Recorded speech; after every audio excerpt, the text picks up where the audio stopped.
সংসদে সম্প্রতি একটি গুরুত্বপূর্ণ নতুন বিল পেশ করা হয়েছে, যেখানে ছোটখাটো অপরাধ বা তুচ্ছ ঘটনার ক্ষেত্রে গ্রেপ্তার না করে জরিমানা আদায়ের প্রস্তাব রাখা হয়েছে। এ বিলের মূল উদ্দেশ্য হল সাধারণ মানুষকে অযথা আইনি হয়রানি থেকে রক্ষা করা এবং বিচার ব্যবস্থার ওপর চাপ কমানো।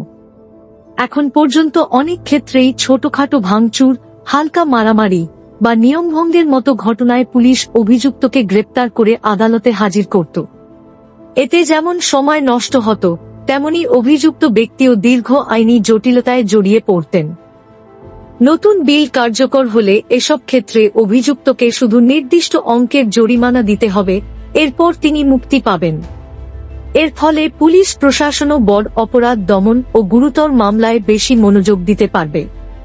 পাশাপাশি সাধারণ নাগরিকরা আইন ভঙ্গের গুরুত্ব বুঝবেন, কারণ জরিমানা দিতে হলে তা তাদের পকেটের ওপর প্রভাব ফেলবে।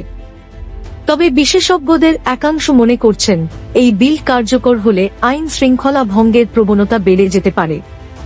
মানুষ ভেবে নিতে পারেন জরিমানা দিলেই সব শেষ।